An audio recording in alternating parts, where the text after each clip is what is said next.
Good morning, 7th class. Here is part 2 of chapter 13, the Delhi Sultanate. In previous video we talked about Iltutmish. Iltutmish ने जिसमें कि अपनी बेटी को नॉमिनेट किया था, अपनी बेटी को जो है राजगद्दी दी थी अपने बेटों की बजाय, और रजिया सुल्तान ने 1236 से लेकर 1240 तक जो है शासन किया था. In 1236 AD, Iltutmish nominated his daughter Rajia as the successor. Thus, the nomination of a daughter to the throne in the preference of the son was a very bold and a novel step. After becoming the ruler, Rajia refused to be a puppet. She discouraged female dress and started holding court with the face of unveiled. कि उस जो है रजिया बेगम जो थी उसने जो है अपनी जो वोमेन की पोशाक थी उसको जो है रिफ्यूज़ कर दिया था, और वो जो है कठपुतली भी नहीं बनना चाहती थी किसी के हाथ की, और उसने जो है बिल्कुल जैसे मैन की ड्रेसअप होते हैं, राजा ड्रेसअप होते हैं, वैसे ही अपने आप को बनाया. और she even hunted and led the army war.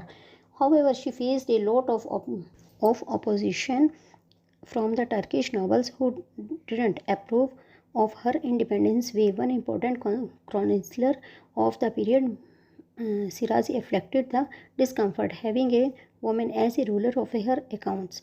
Rajia was finally murdered in 1240. This ended the short but significant reign of Rajia. तो क्या हुआ कि जो महिला थी उसने जब अपनी पोशाक को त्याग कर दिया था और चेहरा भी जो है बिल्कुल उसने राजाओं की तरह अपने आप को पूरा बना लिया था, तो जो तुर्की के सामंत थे उन्हें इसका विरोध करना पड़ा. और इसके साथ साथ उसने क्या किया, उसको जो है फ्रीली जो है कोई भी पसंद नहीं करता था. तो मिन्हाज इसी राज ने इस काल में एक महत्वपूर्ण द क्रॉनिकल घटना में इस बात को देखा कि उसके लेखे में एक औरत जो है शासिका है. तो रजिया अंतिम जो है 1240 में उसकी हत्या कर दी गई, और इसके साथ साथ राया का शासन जो है ये समाप्त हो गया. Nasiruddin Mohammad. After Razia's death, her brother Bahram and her nephew Alauddin ruled from 1240 to 1246, but they are very weak rulers. Nasiruddin Muhammad, the youngest son of the Iltutmish, accessed the throne 1246. और इसके साथ ही रजिया की जो है जब मृत्यु हो गई तो उसके भाई बहराम और उसका जो भतीजा अलाउद्दीन, उसने 1240 से लेकर 1246 तक राज्य किया, परंतु वो कमज़ोर शासक थे. और इसके बाद इल्तुतमिश के सबसे छोटे बेटे ने जो है राज सिंहासन संभाला और 19 वर्षों तक उसने शासन किया. और इसके साथ साथ वो क्या बन गया कुछ समय के बाद कि अपने जो सीनियर्स थे उनकी वो एक कठपुतली बनकर रह गया था. Ghiyasuddin Balban. After the several weak rulers, Giyasuddin Balban, a powerful nobles, became Sultan in 1266. He continued Iltutmish's policy, suppressing revolts of the strengthening the Sultanate hold over its territories. और 1266 में उन्होंने जो है विद्रोहों में अंकुश लगाने के लिए सल्तनत को अपने क्षेत्रों में जो है नियंत्रित करने के लिए इस जो है प्रथा को, इस नीति को जो है जारी रखा था. Balban died in 1286. बलबन की मृत्यु कब हो गई? 1286 में. हर grandson and the last ruler of the slave dynasty was murdered in 1290. और 1290 में जो है उसके जो ग्रैंडसन था, जो उसका पोता था, और उसकी भी जो है गुलाम राजवंशों ने जो है हत्या कर दी थी. Next, Khalji dynasty. After the death of the Balban there were confusion in Delhi for some times. Taking advantages of this, a new group called the Khaljis came to power. Jalaluddin Khalji was the founder of the Khalji dynasty. He ruled for the brief period of only 6 years. और बलबन की मौत के बाद कौन आया? दिल्ली के कुछ दिनों में भ्रम फैल गया और इस बात का लाभ उठाकर एक नई जो है समूह सत्ता में आ गई, और जिसका नाम था जलालुद्दीन खलजी. और इसने क्या किया कि इसका केवल 6 महीने की अवधि में ही इसके ऊपर जो है शासन कर लिया था. Jalaluddin Khalji. Jalaluddin Khalji was the founder of the Khaljis dynasty in India. He was very old when he ascended the throne. Jalaluddin Khilji जो था, खिलजी वंश का संस्थापक हुआ, वो बहुत बूढ़ा था जब उसने क्या किया, जब उसने राजगद्दी प्राप्त की. He was a weak ruler who adopted a lenient policy towards the Mongols. He married one of the daughters to Mongols leader Algab Khan. He was murdered by his nephew who was the son-in-law of the named Alauddin Khilji to capture the throne। तो कुछ समय के बाद क्या हुआ कि उसने जो अलगू खां की जो बेटी थी उससे उसकी विवाह कर लिया, और इसके बाद उसका जो भतीजा था जो उस को किसने मार दिया, उसके दामाद ने, और दामाद के रूप में भी जो अलाउद्दीन खिलजी जो है नाम रखा जाता था। Alauddin Khilji was a brilliant general and shrewd administrator. He dreamed of the conquering the whole world. He called himself the second Alexander, that is Sikandar Sani. He believed that defense, expansion and consolidation could all the together. He followed the policy of the defense from the Mongols' invasion. Also, he adopted the policy of expansion during the region. The boundaries of the Delhi Sultanate extended beyond the Vindhyas up to Deccan. The Sultanate reached the new region height. अब उसके बाद जो हमारे अलाउद्दीन खिलजी आए तो वो एक शानदार जनरल था और बहुत ही ज़्यादा चतुर जो था वो राजा था। उसने पूरे विश्व पर जो है उसका ये सपना था कि वो सारे के सारे विश्व पर जो है अपना अधिकार जमाए, और ये उसको विश्वास भी था कि वो दूसरा सिकंदर है। वो अपने आप को दूसरा सिकंदर मानता था, अलेक्जेंडर मानता था, और उसको ये था कि जो रक्षा विस्तार और ये सब मतलब हम अपना जो है राज्य किस तरह से फैला सकते हैं यदि हम एकजुट हों। और उसने मंगोल से जो है आक्रमण से प्रतिरक्षा नीति का अनुसरण किया, और उसने विस्तार की नीति जो अपने फैलाने वाली नीति थी कि मैं सारी सत्ता पर शासन करूं, तो वो उसने दक्षिण में विंध्य तक जो है उसकी फैल गई थी, यानी कि साउथ पार्ट जो है सारा उसके अंडर में आ गया था और सल्तनत जो है नई ऊंचाइयों तक ऊपर पहुंच गया। Next, Tughlaq dynasty. Ghiyasuddin Tughlaq was an efficient and experienced administrator and the military commander.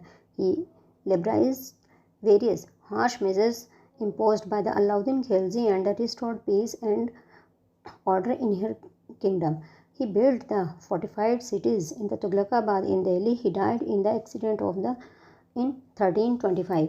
कि जो गियासुद्दीन तुगलक था वो एक कुशल और अनुभवी शासक था और वो एक योग्य सैन्य कमांडर भी था, और इसके साथ साथ उसने राज्य में शांति और व्यवस्था बनाए रखी, और दिल्ली में तुगलकाबाद के गढ़वाल शहर में का जो है एक नया निर्माण किया, और इसके बाद एक दुर्घटना में उसकी जो है मृत्यु हो गई। मोहम्मद बिन Tughlaq was laid stress on the merits of the raised many people of the humble origin to the high position. This offended many of the nobles and they refused to cooperate with him. Muhammad bin Tughlaq made grand Muhammad bin Tughlaq plans and introduced many new policies, but these were not carried out properly. These failed experiment lowered her Prestige. तो क्या हुआ कि उसने योग्यता पर जोर दिया और कई विनम्र जो में मूल लोगों को उसने उच्च पद के लिए उठाया, लेकिन कई नेताओं ने जो है नाराज हो गए उससे और उसने उसका सहयोग देने से इनकार कर दिया। इसके बाद मोहम्मद बिन तुगलक ने कहीं जो है योजनाएं भी बनाई और कई नई नीतियाँ शुरू हुई, लेकिन ये ठीक से काम ना कर सकी। क्यों? क्योंकि जो है लोग उसका साथ नहीं दे रहे थे, नेता उसका साथ नहीं दे रहे थे, वो उनके विरुद्ध थे, और साम्राज्य में कई हिस्सों में विद्रोह भी हो गया।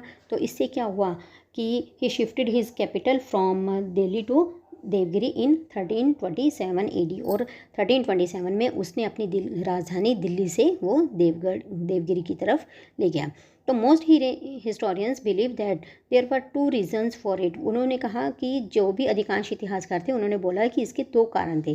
First, the sultan felt that he would be able to control the administrator the empire better from Daulatabad, since it was located in the center of the empire. The Mongols were a constant threat to Delhi. Daulatabad would be safe from the Mongols' attack. He ordered to all the people to shift with their bags and luggage. तो पहला जो कारण था वो ये था कि सुल्तान ने महसूस किया कि वह दौलताबाद से साम्राज्य पर अपना नियंत्रण और प्रशासन जो है बेहतर ढंग से कर सकेगा, क्योंकि वो है जो है साम्राज्य के केंद्र पर स्थित था, सेंट्रल पॉइंट पर था वो। और नेक्स्ट उसने क्या किया कि मंगोल दिल्ली के लिए लगातार खतरा थे, तो इसलिए दौलताबाद को जो है मंगोल आक्रमणों ने सुरक्षित रहेगा। तो इसके लिए उसने लोगों को अपने लगेज अपना सामान सहित उसने जो है वहाँ से स्थानांतरित करने का आदेश दे दिया। नेक्स्ट है token currency.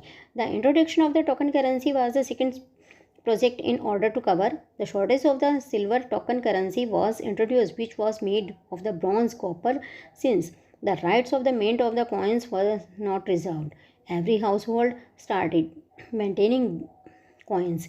As a result, these were the circulation of the conflict coins. अब क्या हुआ कि सेकंड हमारा आ गया टोकन करेंसी। टोकन करेंसी में क्या हुआ कि इसमें पहले तो आपको पता है कि सिल्वर मतलब चांदी के और सोने के सिक्के चलते थे, लेकिन धीरे धीरे इसका स्थान किसने ले लिया, ब्रॉन्ज ने को और कॉपर ने, तांबे और जो हमारी कांसे की जो धातुएं होती थी उससे। तो टकसाल को जो है अधिकार सुरक्षित नहीं था कि जिनके पास ये सारा का सारा वर्क था। तो इससे रिज़ल्ट क्या हुआ कि वहाँ पर जो है नकली मुद्रा भी बनने लगी और इसके साथ साथ व्यापार में गड़बड़ी भी हुई, जिससे क्या हुआ कि सिक्कों को निकालना पड़ा और सरकार को जो है बहुत भारी नुकसान हुआ। नेक्स्ट है taxation of the Doab. The third project was to increase the tax in the Ganga Yamuna Doab at a time when it was affected a famine. और इसके साथ ही दोआब में क्या था कि तीसरी परियोजना में गंगा यमुना दोआब में जिस समय अकाल पड़ा था उस समय उन्होंने टैक्स बढ़ा दिया, जिससे क्या हो गया, किसान खुश नहीं थे और उसे जो है बाद में वापस लेना पड़ा। नेक्स्ट आपका आता है खुसरान अभियान। खुरासान अभियान में क्या था कि साम्राज्य के विस्तार के लिए मोहम्मद बिन तुगलक ने जो है उन्होंने बहुत भारी सेना उठाई और हथियारों और युद्ध से अन्य वस्तुओं पर जो है काफ़ी पैसा खर्च कर दिया। इससे क्या हो गया कि पैसे की कमी हो गई और जो आर्मी में जितने भी सिपाही थे उनको 1 साल तक कोई भी वेतन नहीं दिया गया, इसलिए भर्ती किए गए सैनिक भी जो है वहाँ से निकल गए। This video we talked about Razia Sultan and Khalji dynasty. Thank you, have a nice day.